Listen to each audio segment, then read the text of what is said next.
오늘은 종료주일로 지킵니다. 예수님께서 십자가에 못 박혀 죽으시고 고난당하시고 사흘 만에 다시 살아나셔서 우리를 죄와 사망에서 구원하시고자 예루살렘 성에 입성하실 때 온 이스라엘 백성들이 나와서 예수님을 환영하고 영접하는데, 주의 이름으로 오시는 이여 다윗의 자손이여 호산나 호산나 하면서 그들이 종려나무 가지 잎을 끊어서 길 바닥에 펴고, 그 다음에 이 겉옷을 벗어서 길 바닥에 펴면서 그 주님을 환영했어요. 이스라엘 백성들은 이 주님이 구원자로 오셨는데 이 주님은 영광의 왕으로, 승리의 왕으로 오셨다는 것입니다. 그래서 자신들을 로마 속국으로부터, 식민 통치로부터 구원해낼 자가 바로 예수님이시다. 그래서 그들은 호산나 호산나 이렇게 하면서 예수님을 환영했습니다. 그런데 예수님은 영광의 왕이시고 승리의 왕이시지만 이 땅에 오실 때 고난의 종으로 오셨습니다. 내가 온 것은 섬김을 받으려 함이 아니요 도리어 섬기려 하고 내 목숨을 많은 사람의 대속물로 주려 함이니라, 이렇게 말씀하셨고, 섬김을 받으셔야 되는데 섬김을 받지 아니하시고 도리어 섬기러 오셨고, 자기 목숨을 내어 주시기까지, 자기의 가장 귀하고 소중한 것, 그리고 자신의 모든 것을 내어 주시기까지 우리를 사랑하셨고, 십자가의 고난을 당하시고 십자가의 고난을 통해서 부활의 승리와 부활의 영광을 우리에게 주시기 위해서 오신 것입니다. 그래서 그들은 이제 예수님이 영광의 왕이요 승리의 왕으로 환영했지만 예수님이 고난의 종이라는 사실을 알게 되면서 폭도로 바뀌게 되고, 결국 그 주간에, 이번 주가 고난 주간인데 금요일 날 예수님을 십자가에 못 박혀 죽게 하고 무덤에 장사 지낸 바 한 것입니다. 그래서 우리는 이제 예수님이 예루살렘 성에 입성하시는 이 주일을 기념해서 종료주일로 지키게 되는데, 이제 이번 한 주간 동안은 고난 주간으로 지키게 됩니다. 여러분, 예수님의 십자가에 고난 없는 부활의 영광과 부활의 승리는 없습니다. 예수님께서 십자가의 고난을 당하지 않으셨다면 저와 여러분은 죄와 사망에서 구원받을 수가 없습니다. 예수님께서 이 땅에 오셔서 하나님 아버지의 뜻을 이루시는데, 아버지여 이 잔을 내게서 옮기시옵소서. 그러나 나의 원대로 마옵시고 아버지의 원대로 되기를 원하나이다. 그래서 그 예수님이 아버지 하나님의 뜻에 순종해서 자기의 생명을 내어주심으로 우리를 죄와 사망에서 구원하시고 우리에게 생명을 주시되 예수님의 생명, 영원한 생명을 우리에게 주신 것입니다. 그래서 저희도 이제 예수님과 함께 고난주간을 보낼 때에 금식하실 분들은 금식하시고, 작정하실 분들은 작정하시고, 하나님께서 내게 감동하시는 대로 하루에 한 끼라도, 또 고난이나 금요일날 한 끼라도 이렇게 우리가 하나님 앞에 금식하면서 예수님의 고난에 동참함으로써 우리가 돌아오는 주일 부활 감사주일로 지킬 때에 그 부활의 주님을 만나고 부활의 기쁨과 즐거움과 감사와 감격이 넘치시고 주님의 영광과 주님의 승리가 우리에게 나에게 주어져서 우리가 그 주님의 영광과 승리 가운데 동참해서 주님이 주시는 은혜와 복을 누릴 수 있기를 예수님의 이름으로 축원합니다. 오늘 요엘서 말씀은 요엘 선지자가 이스라엘 백성들에 대해서 이제 열방을 심판하고 또 유다를 회복하실 것을 말씀하고 있습니다. 우리가 말씀을 살폈듯이 호세아 선지자가 호세아서를 통해서 주신 말씀이 무엇입니까? 마지막 때에 말일에 세상 끝날에 되어질 말씀을 예언하셨는데, 지금은 어떤 때냐? 지금이 곧 여호와를 찾을 때다. 여러분, 이제 코로나로 말미암아서 여러 가지 위기 가운데 있고 우리가 상상을 초월하는 그런 일들을 만나게 되었죠. 하나님의 말씀이 예언하신 말씀대로 때가 되니까 그대로 이루어지는 것을 우리는 눈으로 목도하고 있습니다. 오늘 3장의 말씀도 그날이라고 말하죠. 그때라고 말씀하시죠. 그날, 그때에 하나님이 행하실 것을 말씀하셨어요. 그런데 이 말씀이 역사적으로 그대로 이루어진 것입니다. 요엘 선지자는 1장에 이스라엘 백성들이 하나님께서 복을 주셨음에도 불구하고 그들이 하나님을 떠나서 하나님 앞에 제사드리되 거짓으로 제사 드리고 헛되게 제사를 드리고 그들이 이제 습관적으로 형식적으로 제사를 드리니까 하나님의 말씀을 통해서 그들을 책망하고 너희가 마음을 다해서 하나님 앞에 제사할 것을 이야기합니다. 그런데 그들이 그 하나님의 말씀을 듣지 않으니까 메뚜기 재앙을 통해서 그들을 심판하십니다. 메뚜기 때가 와가지고 하나님께서 그들에게 주신 모든 부요함과 풍요함을 다 거둬가게 하셨어요. 그래서 그들이 이제는 메뚜기 재앙을 통해서 기근이 오니까 모든 것을 다 잃어버리고 먹을 것이 없고 하나님 앞에 제사 드릴 것도 없는 거예요. 그래서 그 결과 어떻게 됩니까? 하나님 앞에 소제와 전지 제사를 드리지 못하게 되었다는 거예요. 그때 주님이 주신 말씀은 무엇이냐면 지금이 곧 여호와를 찾을 때라. 이 말씀을 요엘 선지자는 어떻게 증거하고 있냐면 너희는 금식을 정하고 성회로 모이고 여호와의 전에 와서 하나님 앞에 제사하라는 거예요.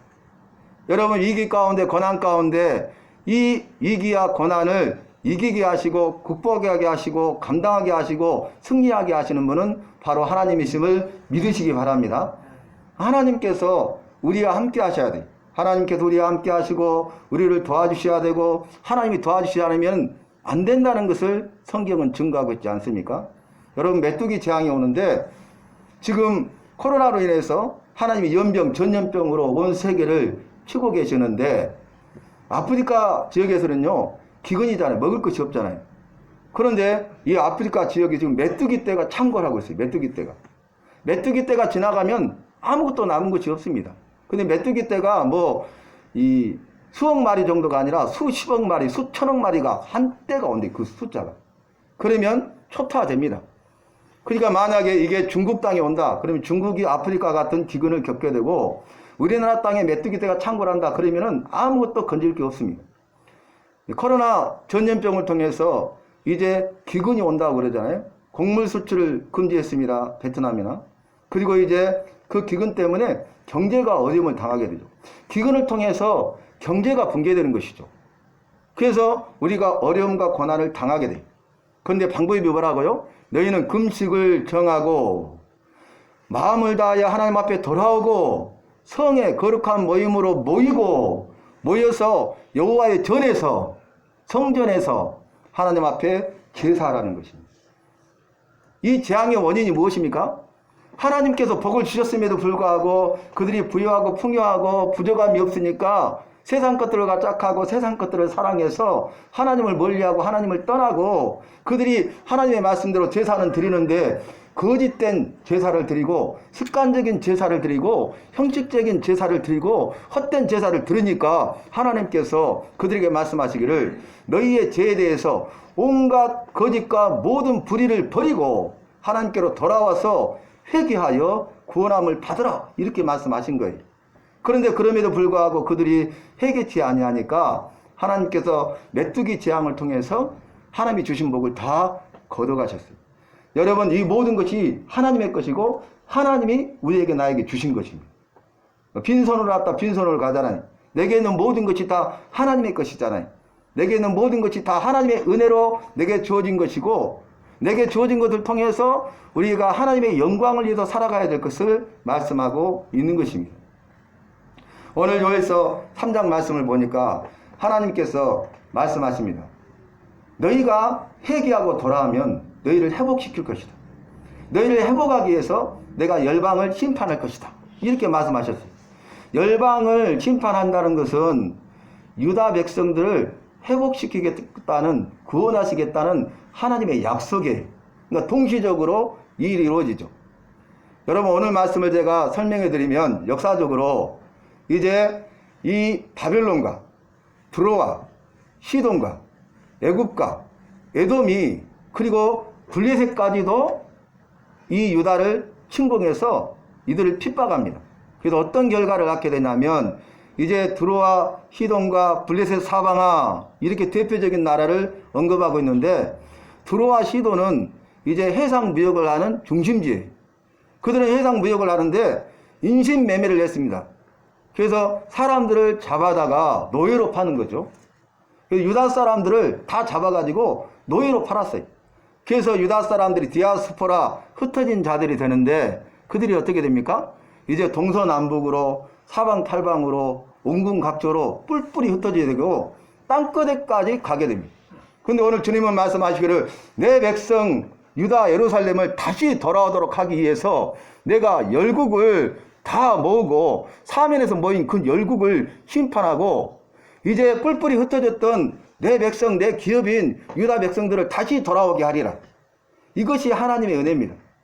그러면 첫 번째 열국을 심판하신다 그랬는데 열국은 하나님을 믿지 않는 모든 나라와 민족과 백성들을 말합니다. 하나님을 믿지 않는 모든 사람들을 열국이라고 해요. 유다는 무엇을 말하고 있냐면 하나님을 믿는 자들을 말합니다. 다시 말하면 그날 그때가 되면 그날은 마지막 날이죠. 그때 하나님이 정하신 때가 되면은 하나님이 심판하신다는 거예요. 요엘 선지자는 그 하나님의 심판을 여호와의 날이라고 그랬습니다. 그날을 여호와의 날은 크고 두려운 날이요 진노의 날이요 심판의 날이라 말씀하셨어요. 그런데 똑같은 여호와의 날이 그날 마지막 날 그때 정하신 때가 되면 시간이 다 되면 이루어지는데 그날이 믿지 않는 자들에게는요 큰 두려움의 날이요 심판의 날이요 멸망의 날이에요. 그런데 믿는 자들에게는 하나님께서 친히 그들과 임만을 함께 하시기 때문에 그날은 두려움의 날이 아니요 심판의 날이 아니요 멸망의 날이 아니요 그날은 회복되는 날이고 구원을 받는 날입니다. 그래서 우리가 하나님을 믿느냐 믿지 않느냐가 중요하고 우리가 하나님을 믿는다면 참으로 하나님을 믿느냐 믿지 않느냐가 중요하다는 것입니다. 하나님이 이 두로와 시돈과 블레셋이 행했던 그 악행에 대해서 애굽과 에돔이 행했던 그 악행에 대해서 심판하시는데 이들은 하나님을 대적하고 하나님의 백성들을 괴롭혔던 악한 자들입니다. 이들은 악한 자들이고 사단의 무리들입니다. 그래서 그들이 두로와 시돈이 행했던 일을 그대로 하나님이 갚으시는데 어떻게 갚으십니까? 그들이 스바에 그의 자녀들이 팔려갈 것을 말씀하셔요. 이 스바는 솔로몬 시대에 스바의 여왕이 왔잖아요. 그 지혜를 알고자. 스바 제국. 이 스바는 지금 중동에 있는 예멘이라는 조그마한 나라입니다. 실제 존재해요. 성경에 스바 제국이 사라졌잖아요. 그래서 이것은 거짓이었는데 모래바람을 통해서 이 산, 모래산이 옮기다가 결국 그게 발견됐죠. 나중에는 이제 관광지로 발굴되겠죠. 그래서 그 지역이 예멘이라는 나라에 하나님께서 이 드로와 시돈이 악을 행하는데 이제 유다 백성들을 사로잡아가지고 오늘 말씀 보니까 동남과 동녀, 그러니까 어린 남자를 음행을 위해서 팔아요. 동녀, 어린 여자아이들을 술을 마시기 위해서 팔았다고 그랬어요. 그러니까 그들이 어떤 죄를 범합니까? 하나님을 대적하고 하나님이 원치 아니하는 온갖 불의와 모든 거짓을 행하면서 그들이 이제 우상 숭배의 죄를 범하고 성적인 타락, 음행의 죄를 범하는 것이죠. 그러니까 하나님께서 그들에게 심판하신다는 거예요. 그 역사적으로 주전 예수님 오시기 전 345년에 하나님께서 바벨론을 통해서 시돈을 멸망시키시고 살아남은 자들을 포로로 끌어갑니다. 그래서 그들이 노예로 팔리게 돼요. 또 둘에 대한 심판은 주전 예수님 오시기 전 332년에 마게도나의 왕인 알렉산더 대왕, 알렉산더가 그리스 제국을 세우죠. 알렉산더에 의해서 두로가 멸망당하고 살아남은 자들은 포로로 끌려가서 노예로 팔리게 됩니다. 오늘 하신 말씀이 그대로 이루어진 거예요. 이것은 그때만 이루어진 것이 아니라 마지막 때 주신 예언의 말씀이기 때문에 그날 그때가 되면 이 말씀이 모든 하나님을 믿지 않는 열국에 대한 심판이 이루어진다는 것이죠. 이 말씀을 했음에도 불구하고 열국은 회개하지 않습니다. 그래서 이들이 어떻게 하냐면 이제 사면에서 다 모여요. 그들이 신석이 와서 모였어요. 사면에서 다 동서남북에서 와가지고 신석이 와서 모인 이유가 뭐냐면은 회개해야 되는데 회개하기 위해서 모인 것이 아니. 그들이 뭐라고 합니까? 이제 보습을 쳐서 칼을 만들고 우리가 낫을 쳐서 창을 만들자. 다 모이자. 전쟁을 준비하자. 용사들도 모이라. 그러면서 뭐라고 합니까? 약한 자들도 강한 자라고 스스로 강하게 하고 다짐하라. 일전을 불사하겠다는 거죠. 하나님을 끝까지 대적하는 악한 무리죠. 사단의 무리죠. 그런데 하나님께서는 뭐라고 합니까? 그들을 심판하시되 반드시 심판하신다 그랬어요. 그래서 하나님이 말씀하시기를 내가 만국에 있는 자들을 여호사밧 골짜기에 모으고 그곳에서 그들을 구문하고 그 죄에 대해서 심판할 것을 말씀하셔요. 여러분, 이 여호사밧 골짜기는 역대하 말씀 20장 18, 19, 23절, 26절을 보면 정확히 알 수 있어요. 그 말씀이 무엇이냐면 유다의 왕 여호사밧이 유다를 다스리고 있을 때에 주변국의 강력한 나라인 모압과 암몬과 세일의 연합군이 쳐들어옵니다. 국가적인 위기 상태에 있잖아요. 하나님은 범죄하면 죄에 대해서 회개할 것을 말씀하시고 끝까지 회개치 아니하면 하나님이 전쟁과 기근과 지진과 연병으로 치신다고 했잖아요. 이 전쟁이 일어나서 국가적인 위기 상황 가운데 있으니까 18절에 여호사밧 왕이 무릎을 꿇고 얼굴을 땅에 대고 하나님 앞에 먼저 경배합니다. 회개했어요. 그러니까 온 유다와 예루살렘 백성들도 왕처럼 그것들이 엎드려서 하나님 앞에 경배해요. 그리고 그앗 자손과 고앗 자손, 네 사람 중에 그앗 자손과 고앗 자손 사람들이 일어서서 하나님께 찬송하고 하나님 앞에 영광을 돌립니다. 여러분, 전쟁의 상황을 보세요. 군사력을 앞세운 게 아니잖아요. 먼저는 왕이 앞에 나가면서 땅을 엎드려 하나님 앞에 회개하고 경배하고 온 이스라엘 백성들이 엎드려서 하나님 앞에 회개하고 하나님의 은혜를 구하고, 그리고 그때 네 자손 중에 그앗 자손과 이 고앗 자손들이 일어나서 하나님을 찬송하는 거예요. 찬양돼. 그러니까 회개하고 하나님께만 영광을 돌리는 거예요. 근데 놀라운 일이 일어납니다. 이 모압과 암몬 연합군이요, 연합국이었던 세일을 쳐서 멸해버려요. 그리고 나서 분란이 일어나가지고 모압과 암몬이 자기들을 서로 쳐서 살육해버렸어요. 그래서 그들이 진멸당합니다. 그래서 26절에 보니까 그들이 브라가 골짜기에 모여서 이 일을 행하신 하나님을 송축하여 영광을 돌리더라 그랬어요.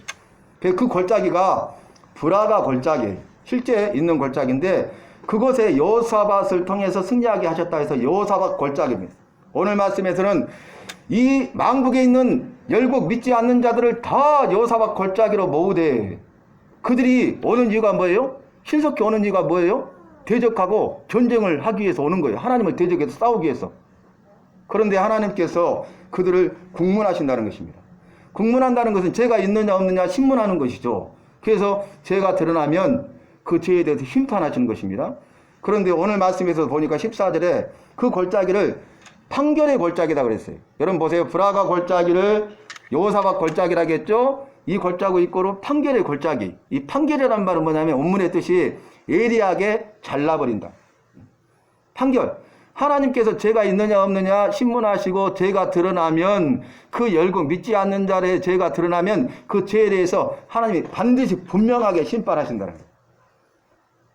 여호사밧 왕의 이름이 무엇인지 아십니까? 여호사밧이라는 이름의 뜻은 여호와께서 심판하신다는 뜻이에요. 그 이름대로 그가 믿음을 가지고 하나님 앞에 나와서 죄에 대해서 회개하고 긍휼을 구하고 하나님의 도심을 구하고 하나님을 경배하고 하나님을 찬송하고 하나님 앞에 영광을 돌릴 때에 하나님께서 여호사밧 왕과 유다와 예루살렘 거민들의 그 회개하는 것을 보시고 그 이름대로 여호와께서 심판하신다. 심판하신 거예요. 근데 심판하시되 반드시 분명히 틀림없이 확실하게 심판하신다는 것을 말씀하고 있습니다. 그래서 여러분 드로와 시돈이 망했습니다. 블레셋도 망해서 지구상에서 사라져버렸습니다. 후반절에 보니까 애굽과 에돔에 대한 심판이 나오는데 이 애굽이 황무지가 될 것이요 에돔이 황폐한 들이 되리라 이렇게 말씀하셨습니다. 이때 당시에 애굽은 어떤 나라입니까? 애굽은 세계적인 제국으로서 정통적인 강국입니다. 강대국. 아주 강한 나라예요. 에돔은 그때 당시에 가장 강력한 군사력을 보유했던 나라가 에돔입니다. 전통적인 강국이고 가장 강력한 나라 애굽. 그리고 강력한 군사력을 보유했던 에돔이라 할지라도 그들이 하나님을 대적할 때 능하신 강하고 또 전능하신 만왕의 왕이시오 만주의 주가 되시는 군대 장관 되시는 그 주님과 하나님과 싸움에서 이길 수가 없다는 것입니다. 하나님의 진노의 심판을 피할 수가 없다는 것입니다. 그래서 어떻게 됩니까? 애굽이 황무지가 돼요. 사람이 살지 못하는 거예요. 에돔이 황폐한 들이 돼버립니다. 그래서 동물의 거처가 되는 거죠. 사람들이 다 죽어버리니까 사람이 살지 못하니까 동물들이 와서요, 동물의 거처를 삼는 거예요. 여러분 지금 코로나 때문에 어떤 현상을 보고 있습니까? 사람들이 다 없으니까 이 거리에 동물들이 막 나오고 있잖아요. 모르세요? 사람들이 다 죽어버리고 거처하지 않으면요, 사람이 사는 거처가요, 동물들이 거처하는 거예요. 그래서 이 캄보디아에 있는 앙코르와트도 세계적인 영화를 누렸던 제국이잖아요. 앙코르와트 제국이. 그런데 망해버리니까 어떻게 됩니까? 원숭이들이 거처 삼았잖아요.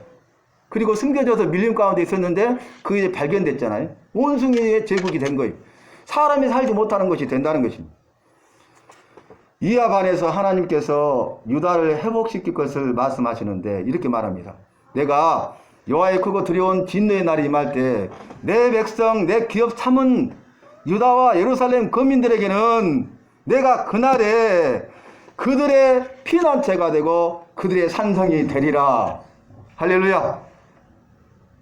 믿는 자들에게는 그 두려운 날, 크고 두려운 날, 진노의 날, 심판의 날, 멸망받을 수밖에 없는 그날에 믿는 자들에게는 하나님께서 친히 피난처가 되어주신대요. 우리의 피난처, 영원한 피난처. 여러분 이 세상에는 피할 곳이 없습니다. 지난번에 호세아 선지자가 말했던 것처럼 하나님의 진노의 심판이 임하니까 열국이 뭐라고 합니까? 큰 산아 나를 감추리라. 감추지 못한다. 작은 산아 나를 무너뜨려서 차라리 죽여다오. 죽는 게 더 낫다는 거예요. 너무 고통스러워서, 너무 두려워서. 그런데 큰 산도 가리우지 못하고 작은 산도 무너지지 않는다는 거죠. 하나님의 진노의 심판을 피할 수가 없고 죽을래야 죽을 수도 없고 마지막 때 영원한 지옥 형벌을 받을 수밖에 없다는 것을 증거하고 있지 않았습니까? 오늘 말씀을 정리하도록 하겠습니다. 오늘 하나님이 유다를 회복시키는데 유다를 거룩하게 하리니 이방인들이 믿지 않는 열국들이 그리로 통행하지 못하리로다 그랬어요. 거룩하게 한다는 것은 죄를 용서해 주시는 거죠. 죄를 사해 주시는 거죠. 죄가 있으면 거룩하지 않잖아요. 그래서 네 개의 말씀에서도 두 가지였죠. 하나는 거룩하고 하나는 부정한 거죠. 그러니까 우리가 거룩한 자냐 부정한 자냐. 우리는 부정한 자죠. 죄를 지은 죄인이고 여전히 죄 가운데 살고 있고 죄로 말미암아 죽을 수밖에 없고 죄 형벌을 받아서 지옥 형벌 받을 자들이잖아요. 그런데 내가 부정한 자였는데 예수님의 보배로운 피로 우리의 죄를 다 씻기시고 부정을 다 벗기시고 우리를 거룩하게 하신 것입니다. 예수님이 이 일을 하기 위해서 이 땅에 오셨고 십자가의 고난을 당하시고 부활하신 것입니다. 우리가 특별히 코로나 위기 가운데도 있지만은 이제 종료주의를 지키면서 고난 주간을 맞이하게 되고 돌아온 주일 부활 감사주일로 지키게 되는데 이 고난과 예수님의 부활을 통해서 하나님께서 예수님을 통해서 내 죄를 사하시고 내 부정한 것을 다 벗기시고 거룩하게 하시고 새롭게 하셨다는 것에 기뻐하고 즐거워하고 감사하고 찬송하는 삶을 살아야 하겠습니다. 그 말씀 이렇게 설명하고 있어요. 여러분 잘 들어보세요. 큰 산들이 단 포도주를 내고 작은 산들이 젖을 내고 그 다음에 유다의 모든 시내가 물을 흘릴 것이며 그 다음이 중요해요. 여호와의 전에서 샘이 나와서 찢김 골짜기에 되리라. 이 말이 왜 중요한지 아십니까? 하나님이 메말라 죽어가는 자들을 다시 소생시키시고 살리신다는 말씀입니다. 물은 생명이잖아요. 물이 없으니까 밀림이 완전히 죽어가요. 죽어버렸어요. 살아있는 것도 죽은 것처럼 보입니다. 그런데 거기에 물이 공급되면 다시 살아나죠. 아마존 밀림을 보는데 고속 카메라로 오랫동안 촬영했어요. 그런데 건기와 우기가 있잖아요. 건기 때요 다 말라 죽는 거예요. 물이 이제 없어지고 동물도 죽고 식물도 죽고 나무도 죽고 다 죽는 거예요. 그 나머지 있는 것도 다 죽어 있는 것처럼 보여요. 완전히 폐허가 됐어요. 그런데 우기 때 비가 오니까 이게 막 살아나는데 다시 밀림을 이루는 거죠. 그런데 여기서 중요한 것은 여호와의 전에서 샘이 난다는 거예요. 샘의 근원이 어디서 나와요? 여호와의 전. 마지막 때에도 하나님이 계신 보좌에서 생명수가 흘러나와 길 가운데로 흐르고 길 좌우에는 생명나무도 있더라 그랬잖아요. 그 생명수, 그러니까 생명의 주인은 하나님이시고 생명은 하나님께로 나옵니다. 하나님께로도 생명을 공급받습니다. 우리의 생사복을 주장하시는 분은 하나님이심을 믿습니다. 그런데 여호와의 전에서 샘이 나와가지고 찢짐 걸작이에 대리라 흘러가서 물을 완전히 댐처럼 대준다. 풍성하게 차고 넘치도록. 이 시딤이라는 말은 뭐냐면은 아카시아 나무를 말해. 시딤, 아카시아 나무. 그래서 이 시딤 나무, 아카시아 나무는 척박은 곳에서 잘 자라는 나무잖아요. 근데 그걸 가지고 하나님 앞에 제사 드리는 성막을 만드는 재료로 썼어요. 시딤 나무를. 그러니까 여호와의 전에서 샘이 나와서 시딤 걸작에 아카시아 나무가 숲을 이루고 있는 그 걸작에 가서 흘러서 가득 채웠다는 것은 하나님이 계신 곳, 하나님이 있는 자들에게 하나님의 전에서 하나님께로부터 생명의 샘이 흘러간다는 것입니다. 죽어있는 우리를 살리는 것은, 죽어있는 나를 살리는 것은 바로 하나님께 있다는 것을 말씀하고 있습니다. 그래서 유다와 예루살렘은 영원히 대대에 미치리로다. 영원히 있을 것을 말씀하시고 대대로 미칠 것을 말씀하시고, 오늘 말씀 우리에게 주신 메시지 두 가지입니다. 첫 번째는 뭐냐면은, 자, 모든 것은 하나님의 손에 달려있다. 그러므로 너희가 지금이라도 금식을 평하고 마음을 다하여 하나님께로 돌아와서 성의 거룩한 모임으로 모이고 여호와의 전에서 하나님 앞에 예배하라. 이 말씀. 두 번째 내용은 뭐냐면 하나님께서 우리를 다 회복시킬 뿐만 아니라 우리의 원수를 갚아주신다는 말씀입니다. 마지막 절 보면 이렇게 말씀하고 있습니다. 내가 전에는 그들의 피 흘림 당한 것을 갚아주지 아니하였거니와 이제는 갚아주리니 이는 나 여호와가 시온에 가함이니라. 아멘.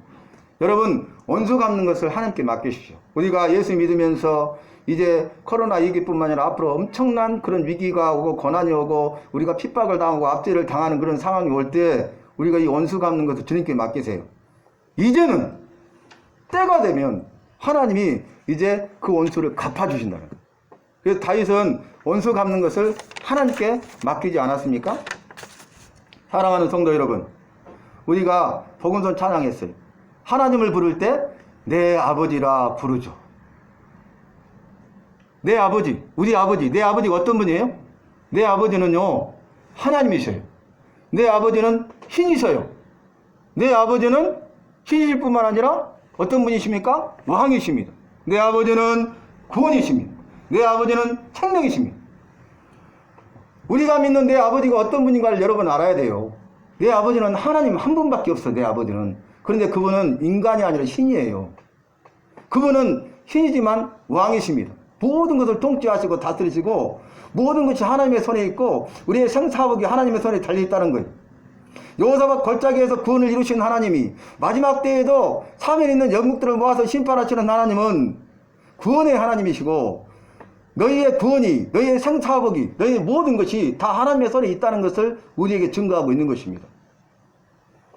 그래서 우리는 내 아버지가 하나님이신데 그분이 신이시고 왕이시고 그뿐만 아니라 그분이 종으로, 고난의 종으로 오셔서 나 같은 죄인을 위해서 죽으시고 죄와 사망에서 나를 구원해 주신 유일한 구원자시고 그분이 나의 생명이 되셔서 나를 구원하시고 생명을 주시되 영원한 생명을 주시는 분임을 우리가 알고 믿고 잊어버리지 아니하고 믿음으로 살 수 있기를 바랍니다. 하나님이 우리를 지키신다는 사실을 늘 우리는 기억해야 돼요. 그래서 오늘 또 승리하십시다. 그 날마다 승리하십시다. 그래서 일생을 승리해서 하나님을 기쁘시게 하는 믿음의 삶을 사는 우리 주님이 소충교회가 되고 속한 모든 성도님 바로 내가 되시기를 예수님의 이름으로 축원합니다.